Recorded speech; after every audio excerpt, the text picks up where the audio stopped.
इस वीडियो में मैंने रिलेशन एंड फंक्शन चैप्टर है उसकी मिसलेनियस एक्सरसाइज है 12 क्वेश्चन है 1 to 12। वो 12 क्वेश्चंस के सॉल्यूशन प्रोवाइड करें हैं। कौन सी क्लास है? 11th स्टैंडर्ड का चैप्टर है, बुक एनसीईआरटी है।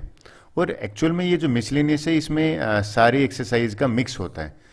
इससे पहले मैंने तीनों एक्सरसाइज वाइज वीडियो बनाए थे, ऑलरेडी डिस्क्रिप्शन बॉक्स में उनका लिंक दे रखे हैं। चलिए पहला क्वेश्चन ले लेते हैं। फर्स्ट क्वेश्चन आपके स्क्रीन पे ये रहा। देखिए भाई ये क्वेश्चन क्या है। कहता है भाई रिलेशन एफ इज डिफाइंड। ये कहता है कि ये एफ है। कहते चेक करो और ये बताओ कि भाई एफ है ना वो तो फंक्शन है, लेकिन कहते एक दूसरा रिलेशन है जी। कहता वो ये बताओ कि भाई जी है वो नोट ए फंक्शन। ये हमें आपको यहाँ पे प्रूव करके बताना है, चेक करके बताना है। देखिए सीधा सा तरीका बताता हूँ इसको। फंक्शन पहली बात तो होता क्या है वो याद दिला देता हूँ, थोड़ा सा भूल गए हो तो याद आ जाएगा। फंक्शन होता था कि भाई अगर एक इनपुट सेट होता था एक आउटपुट सेट होता था, इसके पहली दो ही कंडीशन फुलफिल होती थी उसमें। पहली कंडीशन क्या थी?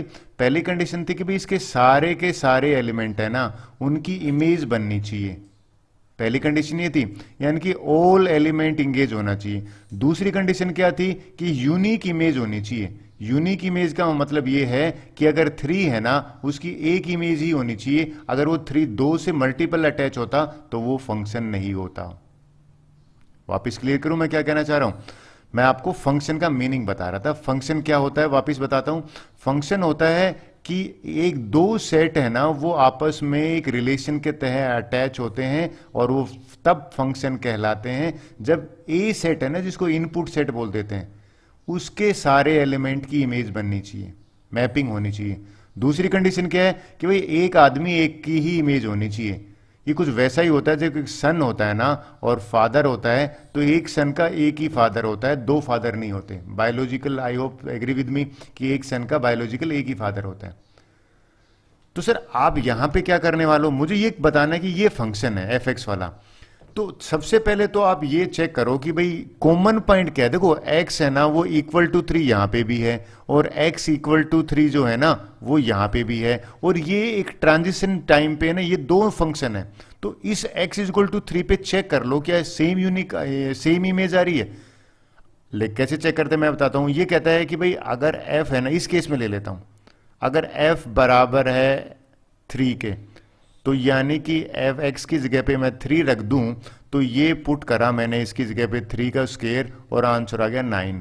और कहता है x इक्वल टू 3 और ग्रेटर देन 3 ये है, तो उस केस में फंक्शन ये कंसिडर करें। तो दूसरे केस में भी एंड दूसरे केस में क्या कर रहा हूं मैं, ये जो 3x है ना इसमें भी मैं पुट कर रहा हूं x की जगह पे 3 इनपुट।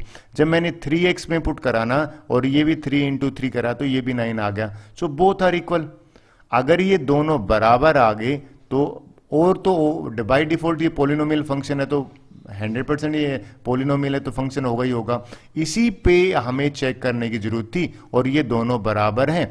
बराबर का आप बोलो सर क्या चीज कह रहे हैं, कहना क्या चाह रहे हो। देखिए मैं सिंपल लैंग्वेज में बताता हूं आपको। अगर मान ली मैं विजुअल फॉर्म में समझाने की कोशिश करता हूं। विजुअल फॉर्म में ये कह रहा है मेरा कि भाई x की वैल्यू मान लो यहां पे ये x है, राइट, और ये एफ एक्स है। कहता भाई x 3 तो x स्क्वायर है, तो मैंने जब 3 पुट कराना तो उसका भी इमेज 9 बना, और यहां पे दूसरे फंक्शन में 3 पुट कराना तो उसका भी इमेज जो है वो 9 ही बना। तो दोनों का 3 जो है वो 9 ही बन रहा है, यानी कि सेम ही बन रहा है, यूनिक इमेज आ रही है। तो yes it is a function. इतना करने पर ये आपका करेक्ट होगा। विजुअल की जरूरत नहीं होती शो करनी, ये तो थोड़ी अंडरस्टैंडिंग बेटर करने के लिए होती है कि भाई हम जो कर रहे हैं वो सही कर रहे हैं। क्लियर? अच्छा इस केस में ये क्यों नहीं है ये आपको अभी पता लग जाएगा। अगर आप नोट करो, देखो सबसे पहले बात करते हैं कॉमन पॉइंट ढूंढते हैं। कॉमन पॉइंट का मतलब है कि ये x इज इक्वल टू 2 ये वाला और x is equal to 2। Sir ये तो ग्रेटर देन भी है, बिल्कुल है, लेकिन आप देखो कॉमन तो x इक्वल टू 2 है ना, तो x इज इक्वल टू 2 पे कहता है ये भी फंक्शन है और x इज इक्वल टू 2 पे ये भी फंक्शन है। अब चेक करते हैं क्या वो सेम इमेज दे रहे हैं। तो पहले केस में यानी कि जब एफ जी एक्स है ना वो एक्स स्क्वायर है, तो उस केस में आपने देखा मैं x की जगह पे 2 पुट करता हूं तो 2 का स्क्वायर करने पे ये 4 आ गया, राइट। लेकिन इस केस में कौन से वाले में ये कहता है कि इस पॉइंट पे चेक करो, अगर gx है ना इस केस में 3x है और यहां पे अगर मैं 2 पे चेक करता हूं तो मैंने x की जगह पे 2 इनपुट डाला तो 3 इंटू 2 है ना वो 6 आ गया। देखिए 4 और 6 बराबर नहीं आए। अलग अलग है ना सर, ये क्या है, तो आंसर हो जाएगा नॉट ए फंक्शन। ये जी है ना वो फंक्शन नहीं है, क्योंकि फंक्शन की डेफिनेशन को सेटिस्फाई नहीं कर रहा, यूनिक इमेज होनी चाहिए। मैं आपको विजुअल से भी थोड़ा सा और अच्छी तरह से बताता हूं। ये कह रहा है अगर आपने दो, ये क्यों नहीं है फंक्शन मैं बताता हूं। कहता है कि भाई जो 2 है ना उसकी इमेज जो बन रही है वो 4 बन रही है, और फिर आगे कहता है 2 की इमेज 6 भी बन रही है। तो दो इमेज बन रही है, मल्टीपल इमेज बन रही है। जब मल्टीपल इमेज बनती है तो उस केस में फंक्शन नहीं बनता। यानी कि एक लड़के के ना 2 फादर नहीं होते बायोलॉजिकली, एक आदमी मतलब वन सन के एक ही फादर होगा। तो ये समझने के हिसाब से मैं आपको बता रहा हूं, तो इस केस में नॉट ए फंक्शन आप लिख दोगे और ये एक्सप्लेनेशन आप दे दोगे, क्योंकि आप लिख दोगे बिकॉज, रीजनिंग भी आप दे सकते हो, because x is equal to have multiple images, have multiple image. भाई 2 इमेजें होनी चाहिए, एक इमेज यूनिक इमेज होनी चाहिए। होप सो आपको क्लियर हो गया। चलिए नेक्स्ट क्वेश्चन ले लेते हैं। ये क्वेश्चन 11th स्टैंडर्ड का है ही नहीं, 9th क्लास का क्वेश्चन है। क्या करना है, कहता है कि भाई आपको find the value f1.1 f1 और 1. एक काम करते हैं, इस फंक्शन में ना, ये आपने 9th में से क्वेश्चन करे भी हैं, मैं 1.1 पुट कर लेता हूं जहां जहां पे x है। तो x का स्क्वायर यानी कि 1.1 का स्क्वायर करोगे और ये आ जाएगा 1.21, ठीक है। फिर मुझे ये भी तो चाहिएगा f1, तो चल ये 1.1 है, चलिए f1 निकाल लेते हैं। f1 मैंने पुट करा तो यहाँ पे 1 पूरा, तो 1 का स्क्वायर करना पड़ेगा, 1 का स्क्वायर तो 1 ही है। ये मैंने वैल्यू निकाली और मैं इसमें पुट करके देख रहा हूँ इस फंक्शन में। चलिए इसमें पुट कर देते हैं। तो f1.1 की वैल्यू कितनी है 1.21, माइनस f1 की वैल्यू कितनी है 1 ही है। और अगर आप नीचे देखोगे 1.1 में 1 माइनस करोगे तो ये तो 0.1 आ गया। और इसको अगर देखिए 1.21 में से अगर आपने 1.00 माइनस किया तो ये भी 0.21 आया। सब्ट्रैक्ट करने पर मेरा न्यूमरेटर में बना 0.21 और ये 0.1 है। डेसिमल अगर आप देखो 21 के नीचे 100 आएगा, डेसिमल हटाओगे, और ये वाला जो पार्ट है इसका डेसिमल हटाओगे तो ऊपर 10 चला जाएगा, तो ये इससे कैंसिल हो जाएगा। तो 21/10 अगर करो तो 2.1 आया। तो इस क्वेश्चन को अगर आप देखो तो कोई ज्यादा 11th स्टैंडर्ड में नहीं मैं काउंट कर रहा, मेरे को लग रहा है इस एक्सरसाइज का सबसे इजी यही है। चलिए अगले क्वेश्चन की बात करते हैं। वेल ये आता है भाई बहुत बार, इसको इंपॉर्टेंट मार्क कर देता हूं। आपके इसमें ना इस चैप्टर में या तो डोमेन पूछी जाती है या रेंज पूछी जाती है, ये क्वेश्चन तो पक्का ही आता है। देखिए क्वेश्चन क्या है, क्वेश्चन कह रहा है कि भाई ये f(x) फंक्शन है ना, ऊपर पोलिनोमियल है और नीचे भी पोलिनोमियल है। कहता है इसके डोमेन निकालो। सर डोमेन क्या होता है वापस बताता हूं आपको। ये विजुअल डायग्राम वाला पता है, एरो डायग्राम वाला, ये एरो डायग्राम वाला अगर पता है ना, तो ये जो x इनपुट होता है ना, ये इनपुट सेट होता है ना, इनपुट सेट को डोमेन कहते हैं। किसी फंक्शन का इनपुट सो में ये डोमेन होता है और ये f(x) कहलाता है। तो अगर हमसे इनडायरेक्टली पूछ रहा है कि ये बताओ कि क्या भैया इसमें क्या क्या हम पुट कर सकते हैं। देखिए अगर न्यूमरेटर देखे ना तो कुछ भी पुट कर लो ना, पोलिनोमियल फंक्शन में x डालोगे तो आंसर पक्का आएगा। लेकिन डिनोमिनेटर में लफड़ा है। क्या लफड़ा है आप सबको पता है कि नीचे अगर 0 आ गया ना तो वो नॉट डिफाइंड बन जाता है। यानी कि हम ऐसा कोई वैल्यू इसमें डाल ही नहीं सकते जो इसको फंक्शन ही ना बनाए, नॉट डिफाइन ना बनाए। तो ये पता करते हैं 0 किस किस पे बनता है।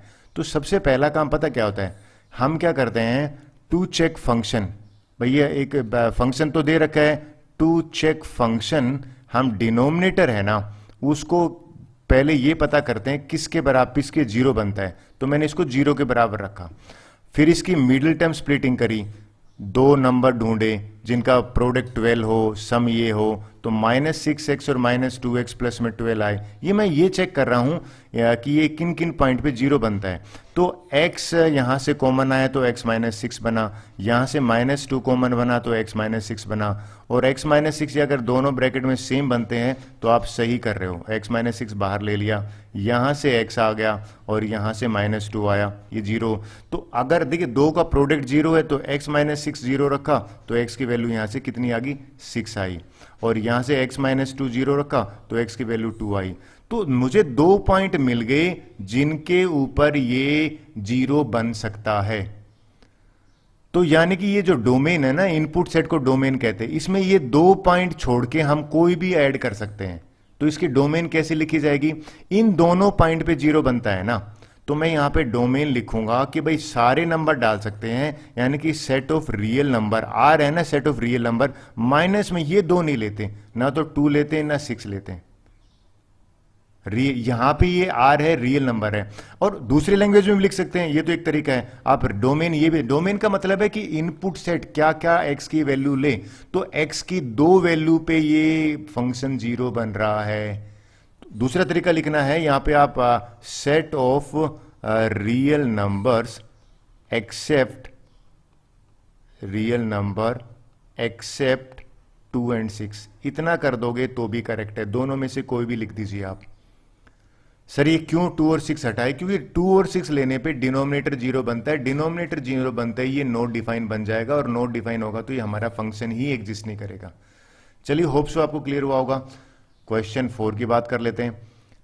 देखिए, अगेन में इंपॉर्टेंट है, मैं अगर पेपर बनाता तो देता ही ऐसे क्वेश्चन, इसलिए इनको अच्छी तरह से करेंगे। कहता है भाई आपको डोमेन निकालना है और रेंज निकालना है। फिर पहले तो डोमेन, रेंज का और मीनिंग बताता हूं। ये मैं डायग्राम जो बना रहा हूं ना, ये डायग्राम में आपको बताता हूं, एक इनपुट सेट होता है और एक आउटपुट सेट होता है। ये जो होता है ना इनपुट सेट, ये x है, राइट, और ये fx है, और यहां पे fx दे रखा है √x-1। तो इसके x के जो एलिमेंट होते हैं ना, वो एक्चुअल में इनपुट सेट के डोमेन कहलाते हैं। और ये जो रेंज आती है ना, रेंज इमेजेस का, जितनी इमेजेस आएंगी ना, वो इमेजेस है ना, वो रेंज कहलाएगी। ये तो आपको क्लियर हो गया। कोडोमेन तो पूरा होता है। तो सबसे पहले मैं डोमेन की बात करता हूं, फॉर डोमेन। भाई डोमेन निकालने के लिए हम क्या करेंगे वो बताता हूं आपको सबसे पहले, तो क्योंकि हमने डोमेन पूछी है। फंक्शन क्या है? ये फंक्शन है। तो देखिए, ये फंक्शन मैंने लिखा fx इक्वल टू और x-1। देखिए, क्वेश्चन डोमेन होता है कि क्या क्या पुट कर सकते हैं, क्या सब चीजें डाल सकते हैं इसके अंदर। आप सबको पता है ये जो स्क्वायर रूट है ना, ये नेगेटिव नंबर का स्क्वायर रूट डिफाइन नहीं है। नेगेटिव नंबर का स्क्वायर रूट होता ही नहीं है। देखिए, उससे पहले एक और चीज बताता हूं। अगर कोई आपको कहता है ना x² इक्वल टू 4, तो इसको हम कह सकते हैं +-2। लेकिन अगर कोई √4 कहता है ना, तो भैया ये हमेशा 2 ही होगा, -2 नहीं होगा। ये दो चीज अलग हैं, आपको ये छोटी छोटी चीजें पता होनी चाहिए। रूट जो है ना, स्क्वायर रूट जिसको मैं बात कर रहा हूं, ये हमेशा पॉजिटिव ही रिजल्ट देगा, और नेगेटिव का स्क्वायर रूट एग्जिस्ट ही नहीं करता, नॉट डिफाइन मान लीजिए। कॉम्प्लेक्स नंबर में टीचर आपको ये समझाएगा भी। तो क्वेश्चन ये था कि क्या क्या डालें इनपुट, क्या क्या डालें, इस मशीन में क्या इनपुट डालें। तो भैया मशीन में कुछ भी डालो, बट ये जो चीज है ना, ये x-1 है ना, ये किसी भी कंडीशन में 0 हो सकता है, लेकिन 0 से बड़ा होना चाहिए। ये कंडीशन है, क्योंकि ये मशीन चलेगी ही तब। भाई कार में अगर पेट्रोल कार है ना, तो पेट्रोल कार में पेट्रोल ही डालना पड़ेगा, वो उसका इनपुट है। तो सिमिलरली ये फंक्शन अगर चलाना है, तो आपको यहां पे x ऐसी वैल्यू डालनी पड़ेगी जो नॉन, यानी कि इसको नेगेटिव ना बनाए, तो ये पॉजिटिव बननी चाहिए। अब -1 को अगर मैं वहां ले जाऊंगा, तो यहां से क्या आ गया कि x की वैल्यू है ना, वो 1 से ग्रेटर होनी चाहिए। तो और कुछ भी हो, तो यहां पे 1 से ग्रेटर है ना, तो सीधी सी बात है, फिर नेगेटिव में तो मैं सीधा लिख देता हूं, मैं डोमेन मिल गई मुझे। डोमेन तो x की वैल्यू होती है ना, डोमेन मेरे यहां पे क्या आ गई, इसको इंक्लूड करना है। देखिए मैं आप उससे समझाता हूं। यहां पे जो ब्रैकेट है ना, वो कौन सा लूंगा आप नोट करना।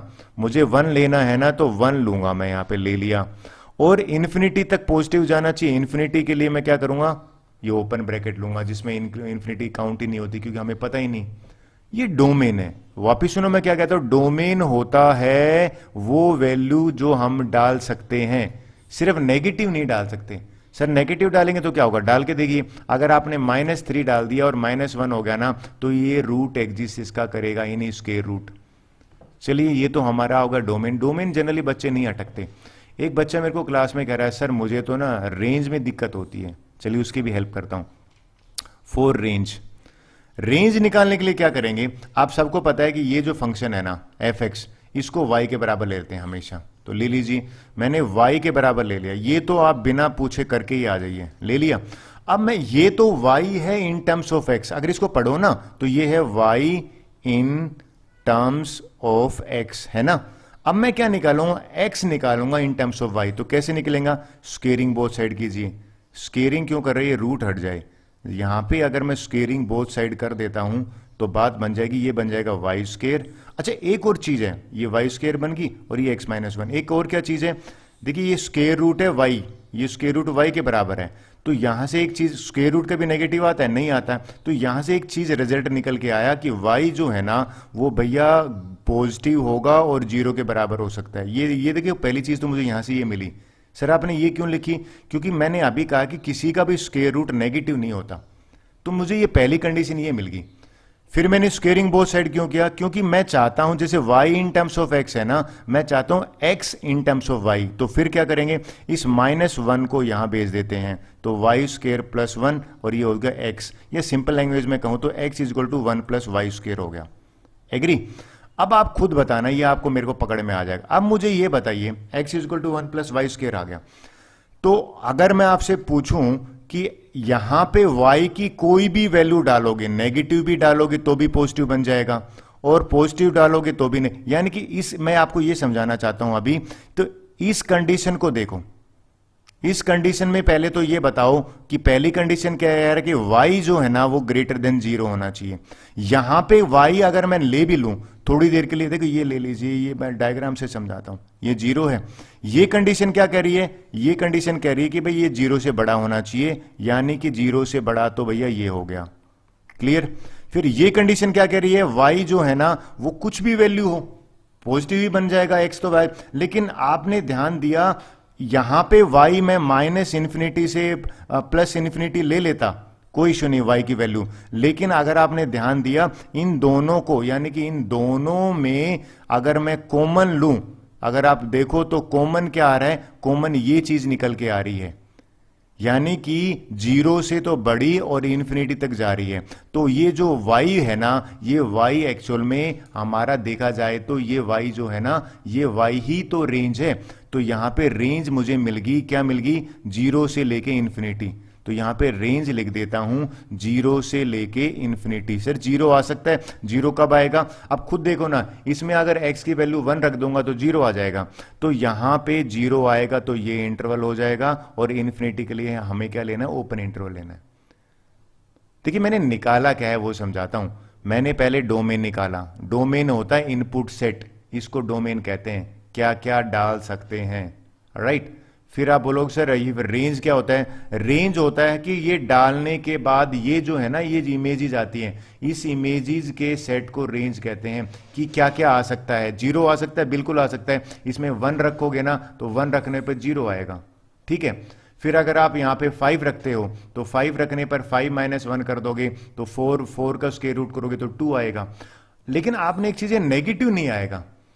तो मैंने रेंज पॉजिटिव ली है और भैया डोमेन भी पॉजिटिव लिया है। चलिए नेक्स्ट क्वेश्चन ले लेते हैं, आपको समझ में आ गया है तो। So this is well again the most easy one, क्योंकि ये मैंने एग्जाम में खुद ही दिया था। तो पहले समझाता हूं आपको, ये लीजिए डायग्राम, ये कब काम आएगा इसको लेके अच्छी तरह से बता देता हूं। विजुअल का तो अपना ही अलग इफेक्ट होता है। क्वेश्चन देखते हैं क्या है। ये x है और ये fx है, और ये fx है ना x - 1 के बराबर है। और ये जो दो डंडे हैं ना, एक्चुअल में आपको याद है मॉडुलस माइनस नेगेटिव को भी पॉजिटिव बना देते हैं, राइट। और पॉजिटिव होता तो उसको तो पॉजिटिव ही बना देते, लेकिन ये काम जो है ना वो नेगेटिव को पॉजिटिव बनाने काम करता है। हमसे कहता है डोमेन निकालो, रेंज निकालो। चलिए पहले डोमेन की बात करते हैं, फोर डोमेन। और डोमेन मैंने कहा था इनपुट सेट, ये वाला ग्रीन वाला है ना इनपुट सेट, एक्स की वैल्यू को डोमेन कहते हैं। तो पहले बात करते हैं कि भाई क्या क्या डाल सकते हैं एक्स में।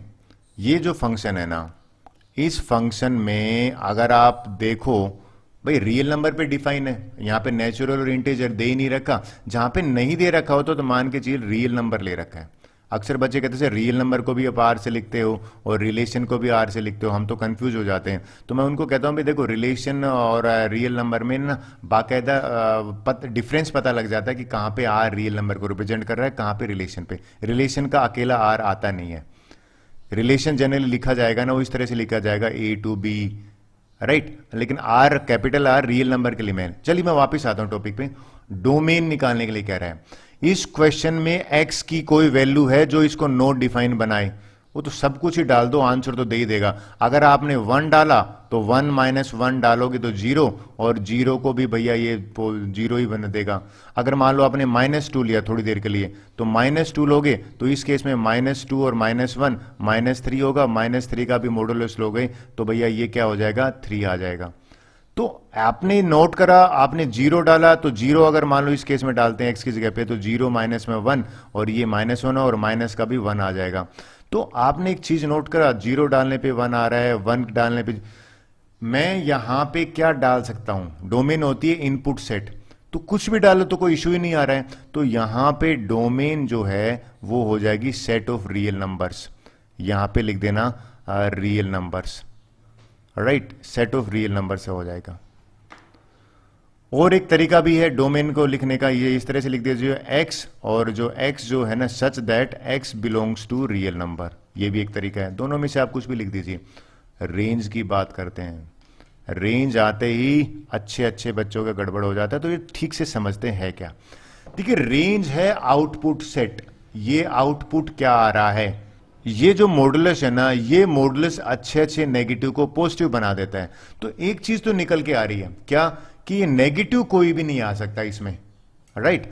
लेकिन मैंने सर आपको क्या यहां बताया, अगर ये नेगेटिव नहीं आ सकता बाकी तो कुछ भी आ सकता है। तो एक चीज और इसमें मुझे समझ में आई, वो ये समझ में आ गई कि नेगेटिव आ नहीं सकता बिकॉज ये मॉडुलस का साइन आ रखा है।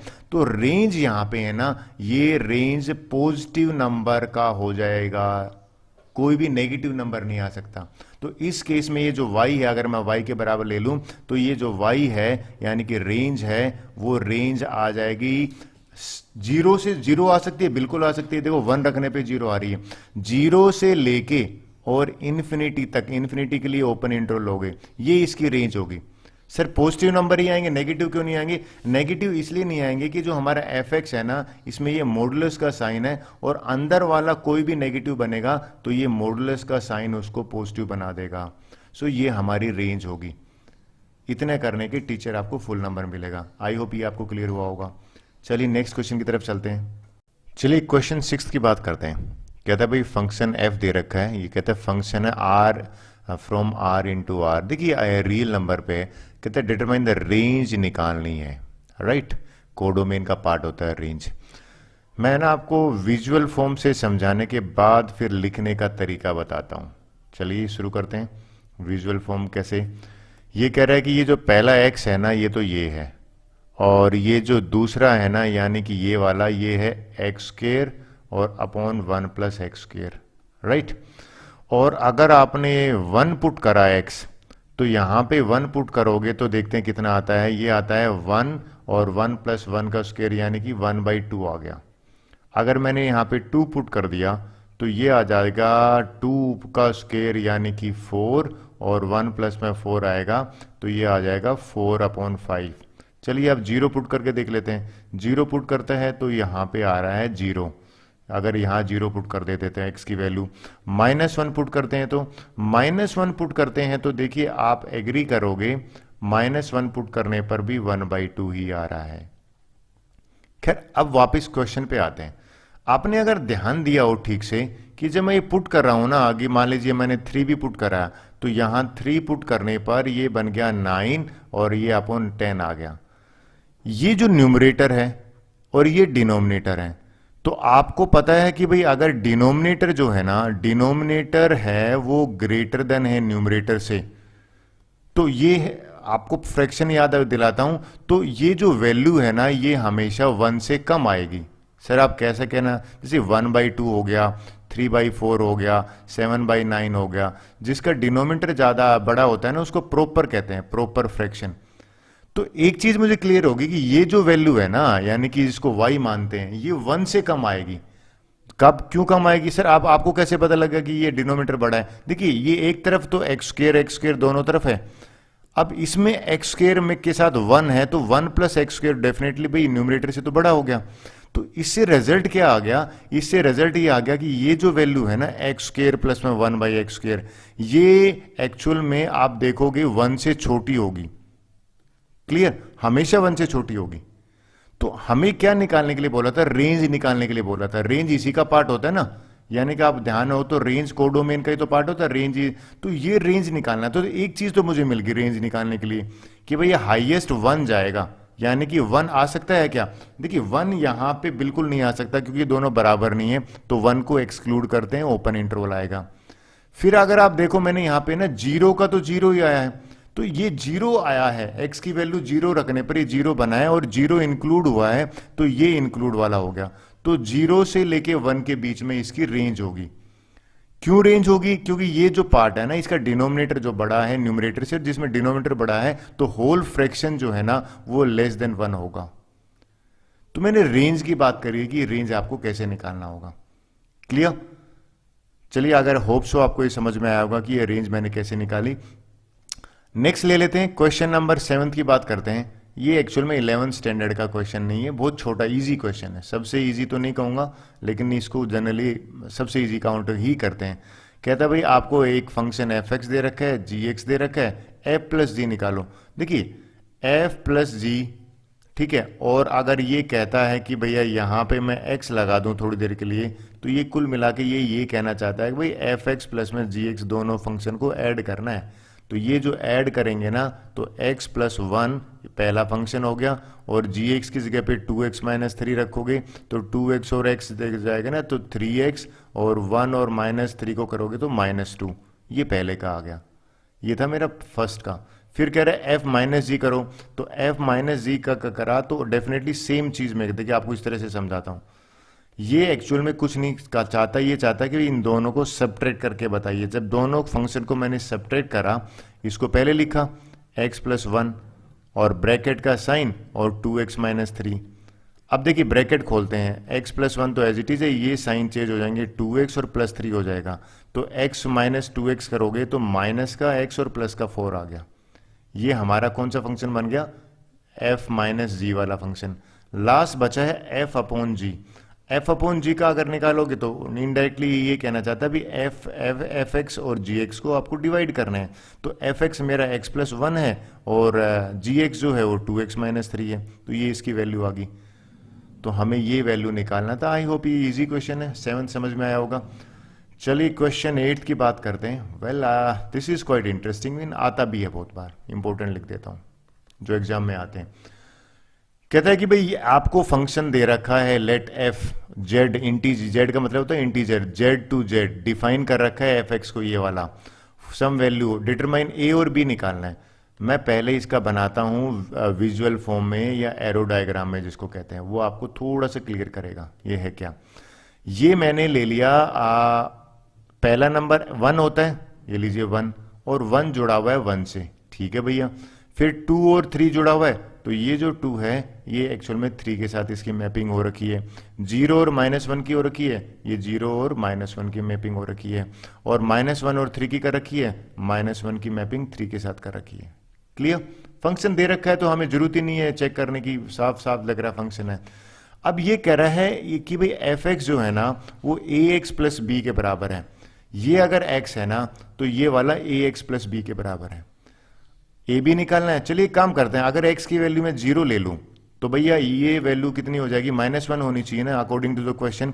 तो अगर मैं x की जगह पे 0 पुट कर रहा हूं तो यहां पे भी 0 हुआ, तो a मल्टीप्लाई बाई 0 प्लस में b, और ये किसके बराबर दे रखा है? -1 के बराबर दे रखा है एज पर क्वेश्चन। तो ये तो b इक्वल टू -1 आ गया। आधा क्वेश्चन तो मेरा यहीं पे हो गया, यही तो क्वेश्चन था, b निकालो। चलिए और a और निकालते हैं। अब जरूर नहीं है मैंने 0 लिया, a पुट करके देख लेते हैं।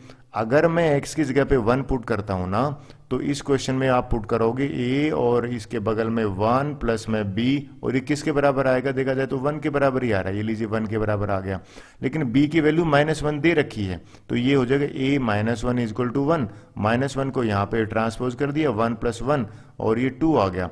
तो b की वैल्यू मेरी यहां से 2 आ गई। क्वेश्चन ईजी था, तो a और b तो निकालना था। आई होप ये आपको समझ में आया होगा। चलिए 9th क्वेश्चन की बात कर लेते हैं। Well this is quite interesting, अक्सर बच्चे पूछते हैं, इंपॉर्टेंट लिख देता हूं पहले एग्जाम में। ये क्वेश्चन क्या है वो समझाता हूं आपको। कहता है भाई आर भी एक रिलेशन दे रखा है, natural number two natural number, ध्यान रखिए, एन नेचुरल, और डिफाइन भी दे रखा है। इस लाइन को ध्यान से देखोगे आप, ये कह रहा है, और कह रहा है ए और बी में से ना जो ए और बी है, तो ए है वो एक्चुअल में बी का स्क्वायर है। सर इसका क्या मीनिंग होता है? इसका मीनिंग ये है कि भैया अगर b2 है ना, ये b2 ले लिया ना, पहले a और b की बात करें, तो a की वैल्यू b का स्क्वायर यानी भी 4 होगा। या और सिंपल लैंग्वेज में बता देता हूं, अगर आपको मोटा मोटा समझाने के हिसाब से बताऊं तो b इक्वल टू रूट ए हो जाएगा। पहले विजुअल से समझाता हूं, विजुअल से समझा दिया तो ये आपको दिक्कत ही नहीं करेगा, ये क्वेश्चन बहुत आराम से आ जाएगा, फिर ये दोनों क्वेश्चन बाय डिफॉल्ट ही पूरे हो जाएंगे। राइट, चलिए सबसे पहले बात करते हैं, और ये मैं लिख भी लेता हूं तो उस क्वेश्चन को थोड़ा समझाता हूं, ये ले लेता हूं और इजी हो जाएगा। तो इसको मैं, लीजिए पहले तो बनाता हूं ये फंक्शन जो है ना वो है क्या। क्वेश्चन देख लेते हैं, कहता है कि भाई रिलेशन है, ये देखिए इन दोनों के बीच में रिलेशन की बात हो रही है, मैं फंक्शन की हम बात ही नहीं कर रहा हूं, रिलेशन है। और रिलेशन में ये डिफाइन इसने कर रखा है कि भाई ए और बी का ऑर्डर्ड पेयर बनेगा, और कंडीशन भी दे दी कि ये ध्यान में रखना जो ए आएगा ना वो एक्चुअल में बी का स्क्वायर होगा, और नेचुरल नंबर है दोनों के दोनों। चलो नेचुरल नंबर लेते हैं सबसे छोटा, तो मैं एक काम करता हूं, बी अगर मैंने 1 लिया तो कहता है ए जो है ना बी का, भाई ए कैसे आया, बी का स्क्वायर करने पे, तो इसकी प्री इमेज है ना, उल्टा चल रहा हूं, ये भी 1 आएगी। 1 का स्क्वायर करके देख लीजिए, 1 का स्क्वायर करोगे और यहां पे 1 आएगा। तो अगर मैं इसको इस तरह से ये रिलेशन जो है ना इसको ऑर्डर पेयर में लिख दूं तो मेरा 1,1 बना। ठीक है, चलिए दूसरा, अगर मैं बी, ये बी है यहां पे और ये ए है, अगर मैं बी ले लेता हूं 2 यहां पे, राइट, तो इसकी प्री इमेज देखेंगे, तो कहता भाई बी अगर 2 है तो बी का स्क्वायर ए के बराबर होगा, तो ये यहां पे 4 आ जाएगा, तो ये 4 जो है ये 2 के साथ मैपिंग होगी। सिमिलरली आपको समझ में आ गया 9 की किसके साथ होगी, 3 के साथ होगी, और अगर यहां 16 ले लूंगा तो 4 ले लूंगा, तो मेरा मानना आपको समझ में आया होगा, ये क्योंकि नेचुरल नंबर का ऑर्डर पेयर है, ये नेचुरल नंबर ही ले रहा हूं मैं, यानी कि ये जो चीज है ना, ये 9 अगर है तो ये 3 के साथ होगी, ये 16 जो है ये हो जाएगी 4 के साथ मैपिंग, और यहां पे 25 है नेचुरल नंबर पे तो 5 के साथ होगी, और 30, इस तरह से कंटिन्यू चलता रहेगा। ये मैं आपको सिर्फ समझाने के लिए बताता हूं। तो ये हमें दे रखा है रिलेशन, अभी मैंने क्वेश्चन शुरू नहीं करा है, क्लियर हुआ। कहता है कि भाई ये चेक करो, फिर justify your answer in each case. क्या जस्टिफाई करना, देखिए ये बड़ा इंटरेस्टिंग आ गया, ये क्वेश्चन आ गया हमारा। ये कह रहा है कि भाई ये चेक करो कि ए कोमा ए है ना वो अगर रिलेशन है क्या। ए कोमा ए का मतलब पता है क्या, पहले मैं आपको समझाता हूं। ये ए कोमा ए का मतलब है 1,1, और अगर ये A2 है तो ये 2, और ये अगर 3 है तो 3, तो ये है 4 है तो 4। कहते हैं ये आपका है क्या रिलेशन। तो आप खुद बताओ भाई, चलो ये पहला वाला तो करेक्ट है, इसमें मैच कर रहा है, लेकिन ये तो मैच ही नहीं कर रही, यानी कि ए कोमा ए इसमें ये रिलेशन तो हमारा ये है ना, इस रिलेशन का ये सबसेट ही नहीं है, ये तो इसमें सेटिस्फाई ही नहीं कर रहा है। तो आप लिख दोगे नोट अब, यानी कि ए कोमा ए जो है वो नोट रिलेशन, ये रिलेशन बिलोंग करता ही नहीं यार को। रीजनिंग क्या आपने दी, रीजनिंग यह देगी कि भैया जो 2,2 है ना, कोई भी ले लो उठा के, सॉरी 2,2 नहीं ये वाला, इसको मैं सही करता हूं 2,2। हाँ ये लिखने में तो लिख सकते हैं 2,2 आया ना ये वाला, this doesn't belong to the relation. इसके हिसाब से तो ए कोमा ए का मतलब तो यही हो गया, तो ये इसका आंसर हो जाएगा नॉट ए रिलेशन। फिर ये आ जाते दूसरे वाला, ये क्या कह रहा है कि भाई ए और बी में ना ए बी रिलेशन है, तो कहते हैं ये इंप्लाइज कर रहा है कि बी ए बी रिलेशन है। तो आंसर देखिए साफ साफ दिख रहा है इसमें, ए और बी रिलेशन है, बिल्कुल देखिए ये तो दे रखा है, ये तो गिवन है, बट इसका इंप्लाइज ये नहीं है। तो आप लिख दोगे कि ये कोई भी एग्जाम्पल उठा के देखिए, ये लीजिए 9,3 जो है ना ऑर्डर पेयर, आप सबने पढ़ा हुआ है, this is not equal to 3,9। फिर आप यहां पे लिख दोगे नोट रिलेशन, ये इसका रिलेशन नहीं होगा। कौन सा, बी कोमा ए जो है ना हमसे पूछा था, ये इसका रिलेशन नहीं है, इसको आप काट दीजिए, not belong to this one. ये क्यों नहीं होगा, रीजनिंग सीधी सी बात है कि भाई ये अगर आप नोट करो तो ये देखो ना a is equal to b square है, तो ये जो 9,3 आया ये इसका जो बना है सेट में, तो ये 3,9 के थोड़ी बराबर है, ये तो इसका एलिमेंट ही नहीं है, इस रिलेशन का ये एलिमेंट ही नहीं है। और उल्टा करके देख लेते हैं, आपने ध्यान दिया, इसका मीनिंग हो जाता है अगर मान लो 16,4 है और ये कहता है भाई 4,16 बन सकता है क्या, तो देखिए 4,16 इसमें है क्या, है ही नहीं। तो ये सिमिलरली 4,16 जो है ना वो इस रिलेशन का बिलोंग करता ही नहीं है, तो आंसर नोट आ गया। आपने किसी को नो प्रूव करने के लिए 1 या 2 एग्जाम्पल सफिशिएंट होता है, किसी को प्रूव करने के लिए हमें 2-3 लॉजिकल स्टेटमेंट देने होते हैं। आई होप ये समझ में आ गया। यानी कि मैंने अभी तक क्या बताया, इस पहले का बताया कि नो क्यों आया, फिर मैंने इसका भी बताया कि भाई इसका नोट क्यों है, क्यों रिलेशन नहीं है। इसका एक थर्ड पार्ट है और वो भी ले लेते हैं। देखिए थर्ड पार्ट क्या कर रहा है, ये थर्ड पार्ट और समझा तो सेम उसमें आ रहा है रिलेशन में।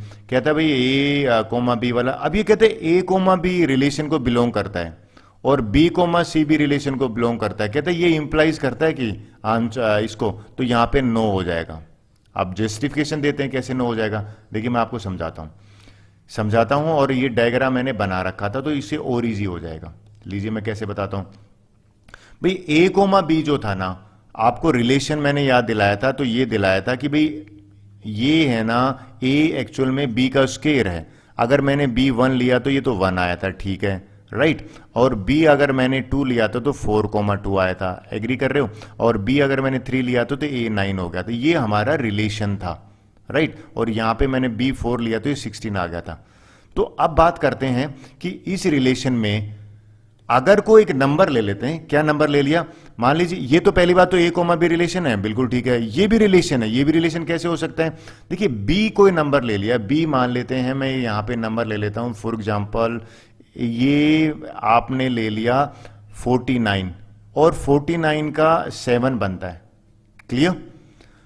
तो ये एक्चुअल में आंसर नो कैसे जस्टिफाई होगा, 49 का 7 तो बन गया लेकिन 7 का 49 नहीं बनेगा। चलिए और सिंपल वर्ड्स में बताता हूं, आप बोलोगे सर ये आपने कंफ्यूज कर रहे हो, कैसे कर रहे हो भाई। अगर इस लाइन को मैं लूं a बराबर है बी स्क्वायर, ठीक है, इसी में ये पुट कर देता हूं। इसमें देखिए b कोमा सी का क्या मीनिंग हो जाएगा, b कोमा यहां पे a कोमा b में ये था रिलेशन, तो भैया ये जो b है ना दूसरे वाला, इसका स्क्वायर a के बराबर है, तो सिमिलरली ये जो b है ना ये किसके बराबर हो जाएगा, c के स्क्वायर के बराबर हो जाएगा। फिर आप ये कह रहा है कि भाई ए और सी का भी बिलोंग होगा, तो मैं कह रहा हूं नो, क्यों, क्योंकि आप ध्यान दीजिए अगर बी की वैल्यू मैं यहां पुट कर देता हूं, लीजिए पुट करता हूं ए इज इक्वल टू ये बी स्क्वायर है ना, तो बी स्क्वायर में बी की जगह पे मैं सी की वैल्यू पुट करता हूं, तो सी स्क्वायर का पावर 2, तो ए जो है ना वो सी के पावर 4 आ गया। तो ये कह रहा है कि भाई ए और सी में ये रिलेशन काम करेगा कि नहीं, बिल्कुल नहीं करेगा। हमारा रिलेशन कहता है भाई पहला एलिमेंट दूसरा एलिमेंट स्क्वायर और उसका रिलेशन है, तो ए और सी जो है वो एक रिलेशन नहीं होगा। कट कर देता हूं, दिस डज नॉट इंप्लाई, यहां पे आंसर नो होगा।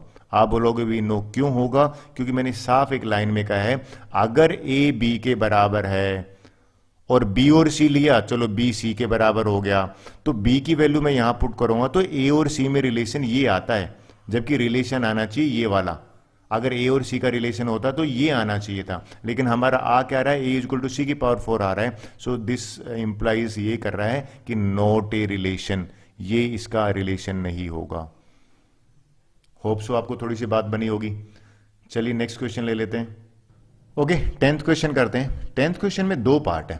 कहता है भी ए और बी सेट दे रखे हैं और ये एफ दे रखा है, आर द फॉलोइंग ट्रू, और ये कहता है justify your answer in each case, f is a relation from A to B. कहता है भाई ये बताओ क्या ए और बी में जो रिलेशन है और दूसरे में हमें फंक्शन है या रिलेशन है ये पता करना है।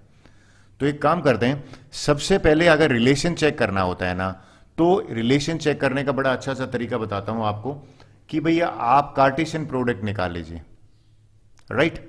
कार्टेशियन प्रोडक्ट कैसे निकालते हैं याद दिलाता हूं आपको। कार्टेशियन प्रोडक्ट में आपको ध्यान, अगर ये जो है ना, ये जो आपका कार्टेशियन प्रोडक्ट का सबसेट है ना, तो डेफिनेटली रिलेशन होगा। कार्टेशियन प्रोडक्ट निकालते हैं ए और बी का, तो ए और बी का कार्टेशियन प्रोडक्ट अगर निकाला तो मेरा मानना आप एग्री करोगे, ये जो 1 है ना, ये 1 के साथ इस तरह से तो निकालते थे, फिर ये जो 1 है ये 5 के साथ भी है। आई होप ऐसे निकालते थे आप। अब चेक कर लेते हैं, चेक करते हैं, तो ये देखा आपने 1 जो है ना ये 5 के साथ है, तो 1 यहां पे भी है और 5 यहां पे भी, बिल्कुल ठीक है ये वाली बात। तो फिर 2 और 9 है, 2 यहां पे भी है और 9 यहां पे भी है, ये भी बात सही है, ट्रू है, यानी कार्टेशियन प्रोडक्ट का पार्ट है।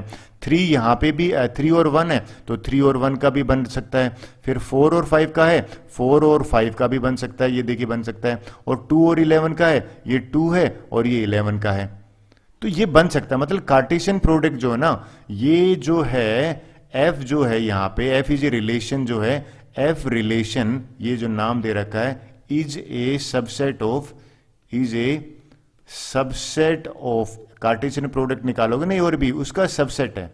Therefore F is a relation, अगर ये सबसेट है ना तो मत सबसेट का मतलब है ये इसका पार्ट आ रहा है, ये जो एफ है ना ये एक्चुअल में इसका सबसेट आ रहा है कार्टेशियन प्रोडक्ट का, therefore F is a relation. भैया रिलेशन तक तो ठीक था, दिक्कत पता है कैसे आती है? दिक्कत आती है मैक्सिमम में फंक्शन में। ठीक है, रिलेशन तो सब बना लेते हैं, फंक्शन किसी किसी का हो पाता है। सर कैसे? लेकिन फंक्शन बनने के लिए एक नहीं दो कंडीशन सेटिस्फाई थी। पहला ये था भैया, आपको ध्यान होगा था, all element of input, all element should यहां पे लिख दो, all elements of domain should have image, और यूनिक इमेज होनी चाहिए। सर क्या कहना चाह रहे हो? इसको इस तरह से समझाता हूं, आपको और क्लियर हो जाएगा। राइट, लीजिए ये हमारा इनपुट सेट है, ए हो गया, ये बी हो गया। अब मैं इससे समझाता हूं, 1 और 5 जुड़े हुए हैं, 1 की मैपिंग हो रखी है 5 के साथ, ठीक है भाई, बढ़िया चल रहा है। 2 का 9 के साथ हो रखा है, ये लीजिए भाई 2 के 9 के साथ हो रखी है। 3 का 1 के साथ हो रखा है, ये लो भैया 3 जो है उसका 1 का हो रखा है। 4 और 5 का साथ हो रहा है, 4 का जो है ना 4 का 5 के साथ हो रखा है। ये रहा भैया, आपको बनाने की जरूरत है ही नहीं, 4 जो है वो हमारा इसके साथ जुड़ा हुआ है, कोई दिक्कत नहीं, बहुत अच्छी बात है। फिर कहते हैं 2 का 11 है, भैया 2 जो है ना वो गजब कर रहा है। 2 जो है, इंक चेंज करके बताता हूं, कंफ्यूजन नहीं हो जाएगा। 2 जो है ना उसके भैया दो दो बाप बन रहे हैं, यानी कि 11 भी बन रहा है और 9 भी बन रहा है। याद आया कुछ? 2 हैज मल्टीपल इमेज, और फंक्शन कहता है यूनिक इमेज होना चाहिए। एक लड़के का एक ही बाप होता है बायोलॉजिकल, तो 2 के 2 बाप नहीं हो सकते, और ये कह रहा है 2 के 2 बाप हैं। तो आप लिख दोगे नोट ए फंक्शन, और आप रीजन दोगे। रीजन क्या दोगे? कि जो 2 है ना, 2 has more than 1 image, 2 has more than 1 image, एक से ज्यादा इमेज बन रही है। और फंक्शन की कंडीशन थी फंक्शन बनने के लिए यूनिक इमेज होनी चाहिए। आई होप ये आपको क्लियर हुआ होगा। चलिए नेक्स्ट क्वेश्चन ले लेते हैं। ओके, अब 11th क्वेश्चन करते हैं। देखिए कहते हैं F is A subset of Z Cartesian project Z. ये ना सेट ऑफ इंटीजर हो गया, ये हमें फंक्शन दे रखा है, यानी कि अगर मैं इस क्वेश्चन को यहाँ पे लिखूं तो हमें दे रखा है कि भाई दो इंटीजर का पहला जो ऑर्डर्ड पेयर है ना ए बी और ए प्लस बी, इस तरह का हमें फंक्शन दे रखा है। इसने साफ साफ लिख भी रखा है ए और बी जो है वो दोनों इंटीजर को बिलोंग करते हैं। ठीक है, हमसे पूछा कि is f is a function from Z to, यानी कि हमें फंक्शन है कि नहीं। देखो फंक्शन होने के लिए क्या कंडीशन सेटिस्फाई होनी चाहिए? दो चीजें सेटिस्फाई होनी चाहिए। पहली कंडीशन क्या है कि ये जो डोमेन होती है ना, इसके सारे एलिमेंट है ना इनकी इमेज हो, ऑल एलिमेंट जो है उनकी शुड हैव इमेज। एक तो ये कंडीशन है, शुड हैव इमेज, और एक दूसरे यूनिक इमेज हो, 1 एलिमेंट 1 इमेज। तो ये अगर दो कंडीशन सेटिस्फाई हो जाती हैं तो आपका जो रिलेशन है वो फंक्शन कहलाता है। चेक कर लेते हैं। ये कहता है इसको यहां पे ए बी ले लिया मैंने, और इसको ए प्लस बी ले लिया, और ए बी इंटीजर को बिलोंग करते हैं। तो चेक करें, अगर मान लीजिए मैं आपको कहूं कि ए की वैल्यू 2 है और बी की वैल्यू जो है वो 3 ले ली मैंने, तो यहां पे 2 इंटू 3 6 हो गया, और ये 2 प्लस 3 जो है 5 हो गया, ये इसकी इमेज होगी। अगर मैं यहां पे ले लेता हूं ए की वैल्यू है वो -2 है और बी की वैल्यू जो है वो -3 है, तो इन दोनों को मल्टीप्लाई करेंगे तो 2 इंटू -3 6 आएगा। और अगर आप देखो ए प्लस बी अगर आप करते हो तो इस केस में यानी कि -2 और -3 तो -5 आया, और अगर आप मल्टीप्लाई करते हो तो मल्टीप्लाई करने पे -2 और -3 को करते हो तो ये आ जाता है 6, यानी कि 6 का करने पर -5 भी आ रहा है। आपने कुछ ध्यान दिया इसका? 6 की दो इमेज बन रही है। वापिस से मैं एक बार बताऊं कैसे दो इमेज बन रही है कि 2,3 ले, भाई मैंने 2 अगर 3 लूं तो 2 3 जा मल्टीप्लाई 6 करें तो 6 की ऐड करने पर 5 बन रही है। लेकिन अगर -2 और -3 ले तो -5 ऐड करने पे बन रही है, मल्टीप्लाई करने पे 6 बन रही है। एक और ले लेते हैं, अगर ए मैंने 4 ले लिया और बी जो है वो 3 ले लिया, तो 4 3 जा 12, और ये ऐड करा तो 4 3 जा 12, और 4 में 3 ऐड करूंगा तो यहाँ पे 7 आ गया, यानी कि ये इसकी इमेज होगी। लेकिन अगर एक ए -4 ले लिया और बी मैंने -3 ले लिया तो इनको भी मल्टीप्लाई करने पे तो 12 ही बनता है, राइट। और लेकिन इनको ऐड करोगे ना, तो अगर ऐड करोगे यहाँ पे तो -4 और -3 -7 बनता है, यानी कि एक इसकी और इमेज बन जाती है। तो आपने देखा यहाँ पे एक एलिमेंट की दो दो इमेज बन रही है। भाई आप लिख सकते हो, क्या लिखते हो कि भाई पहला देखा 6 है वो 5 के साथ भी बना रहा है, और 6 जो है वो -5 के साथ भी बन रहा है। सिमिलरली अगर आप देखो यहाँ पे 12 है वो 7 के साथ भी बन रहा है, और 12 है वो -7 के साथ भी बन रहा है। So this doesn't satisfy function condition, this does not satisfy satisfy function condition. भाई फंक्शन की कंडीशन क्या थी, वन एलिमेंट की वन इमेज हो। तो इससे ये क्या क्लियर हो गया, इससे ये क्लियर हो गया देयर फोर द फंक्शन है ना ये वाला, this is not a function. ये जो रिलेशन जो डिफाइन किया गया था कौन सा, कि ये जो रिलेशन था f equal to a plus b, यानी कि ए बी पहले था और ए प्लस बी, हमसे पूछा गया था कि भाई ये है क्या फंक्शन, तो यहां पे लोग नॉट ए फंक्शन। और रीजनिंग आप क्या दोगे, रीजनिंग आप दे दोगे कि 6 एंड 12 हाउ मल्टीपल इमेज, होना चाहिए एक इमेज लेकिन इनकी मल्टीपल इमेज है। तो ये एक रीजन देना सफिशिएंट होता है अगर कोई चीज को नो प्रूव करना होता है। तो आई होप आपको ये क्लियर हुआ होगा। चलिए 12th क्वेश्चन करते हैं, बड़ा अच्छा क्वेश्चन है। कहता है भाई एक सेट दे रखा है 9 10 और एक फंक्शन भी डिफाइन कर रखा है। कहता है भाई जो फंक्शन है ना वो ए से एन चलता है, राइट। लेकिन इसी कंडीशन देखो क्या कर रहा था, कहता है फंक्शन में ना defined by f n highest prime factor of n. ये जो है ना यहां पे प्राइम फैक्टर लिखने हैं, और प्राइम फैक्टर भैया हाईएस्ट होना चाहिए। कैसे, 9 के अगर मैं फैक्टर्स की बात करूं ना, देखिए 9 के फैक्टर्स की बात करते हैं। फैक्टर्स होते हैं जो किसी नंबर को पूरा पूरा डिवाइड करें। 1 है वो भी फैक्टर है 9 का लेकिन प्राइम नहीं है। 2 से नहीं डिवाइड होता, 3 भी इसको डिवाइड करता है, 4 5 6 7 8 से, यानी कि 9 भी करता है। और अगर हम देखें कि भाई हाईएस्ट और प्राइम, प्राइम नंबर तो देखा जाए तो 3 है, तो 9 का भैया ए की मैपिंग बनी यहाँ पे, यानी कि 9 का 3 से लेना देना है। फिर 10 का देखिए तो 10 के अगर फैक्टर लिखने लग जाओगे ना तो 1 से भी डिवाइड होता है 10, 2 से भी होता है, 5 से भी होता है, 10 से भी होता है। अब आपने ध्यान दिया होगा तो इसमें प्राइम नंबर जो हाईएस्ट है ना, प्राइम नंबर की बात कर रहा हूं, ध्यान रखना ये चीज बहुत इंपॉर्टेंट है। तो इस केस में भैया 5 है, यानी कि 10 की जो मैपिंग होगी वो 5 के साथ होगी। फिर 9 और 10 अगर हमारा हो गया तो 11 की बात करें, 11 के तो दो ही फैक्टर है 1 और 11, और 1 तो प्राइम है नहीं और हाईएस्ट ही लेना है तो 11 का तो 11 होगा। तो भैया 11 की जो मैपिंग होगी ना वो 11 से होगी, हाईएस्ट प्राइम फैक्टर से। फिर 12 आ जाता है, 12 के भी खूब सारे फैक्टर है, 1 से भी डिवाइड होता है, 2 से भी होता है, 3 से भी होता है, 4 से भी होता है, 6 से भी होता है, और 12 खुद 12 से तो जाता ही है। लेकिन हमसे पूछा है प्राइम नंबर हो, तो इन देखे में तो प्राइम तो भैया ये 3 ही है सबसे बड़ा, तो 2 भी है प्राइम, लेकिन और अगर ये 12 लूं तो ये 12 का भी तो 3 बनेगा, तो भैया ये 3 तो यहाँ पे भी है, तो 12 की मैपिंग भी 3 से हो जाएगी। फिर बनता है 13 का, 13 के फैक्टर अगर बात करें तो 1 और 13 दो ही है, लेकिन प्राइम नंबर ही लेना है और बड़ा लेना है, तो 13 का जो मैपिंग होगी वो 13 से हो जाएगी। अब क्वेश्चन क्या था, कहता है रेंज निकालो। रेंज जो होती है ना ये कोडोमेन का जो इमेजेस का सेट होता है ना, इसको रेंज कहते हैं। तो ये तो और भी इजी है हमारे लिए। रेंज जो है वो ये आ जाएगा इसका सेट, यानी कि 3 5 11 और भैया 13, 3 5 11 और 13। ये देखिए हमारा क्वेश्चन 12th कंप्लीट हो गया है। So with this our video and exercise over. Thank you very much.